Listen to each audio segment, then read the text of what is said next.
Bonjour à tous, je suis Kevin de Lumiscaf. Dans l'épisode précédent, nous avons vu comment importer un modèle et comment se déplacer dans la vue 3D.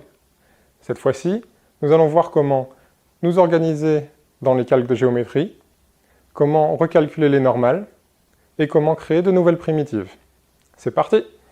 Lors de l'import d'un modèle, ces géométries sont envoyées dans un nouveau calque de géométrie que l'on retrouve sur la droite de l'interface.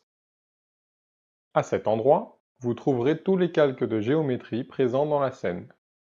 Il est possible de créer de nouveaux calques ou sous-calques ou de dupliquer un calque existant via ces boutons. Ici, nous pouvons voir que ce calque est coché. Cela signifie qu'il s'agit du calque actif. Un calque peut également être verrouillé en cliquant sur le cadenas. Il peut aussi être caché en cliquant sur l'œil. Dans la partie basse de l'interface se trouve la liste de chacune des surfaces contenues dans les calques sélectionnés.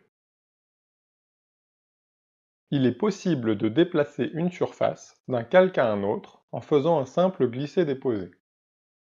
On peut également sélectionner l'ensemble des surfaces d'un calque via le bouton suivant. En utilisant ensuite le bouton Transférer, vous pourrez déplacer les surfaces sélectionnées vers le calque actif. Organiser proprement les surfaces est important pour faciliter le travail dans Patchwork, mais sera utile également par la suite lorsque nous aborderons la configuration d'un produit. Parfois, un modèle peut avoir les normales de sa géométrie inversées. Cela sera indiqué dans Patchwork 3D par une couleur rouge vive sur la surface, comme on peut le voir ici. Plusieurs outils sur la gauche de l'interface vont nous permettre de régler le problème. Via ces outils, nous allons pouvoir inverser les normales, les réorienter automatiquement ou les recalculer. Dans le cas présent, simplement inverser la surface permettra de corriger la normale. Il sera parfois nécessaire de séparer, de grouper ou de fusionner des géométries. Voyons comment cela fonctionne. Tout d'abord, isolons la surface en faisant un clic droit, puis cacher la non-sélection. Il est également possible d'utiliser le raccourci Maj-R. Nous pouvons voir qu'elle comporte plusieurs éléments distincts. Afin de séparer une surface en plusieurs géométries, nous pouvons utiliser l'outil Disjoindre. La surface a été divisée en plusieurs morceaux que nous pouvons joindre à nouveau en les sélectionnant et en utilisant l'outil Joindre. Il est également possible de fusionner des surfaces via l'outil Fusionner, ce qui créera une seule surface à partir de plusieurs.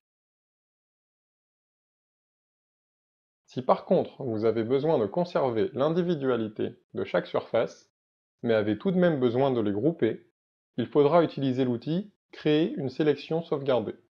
Cette sélection pourra être sélectionnée via le raccourci Alt et un clic gauche. Voyons maintenant comment créer des primitives géométriques.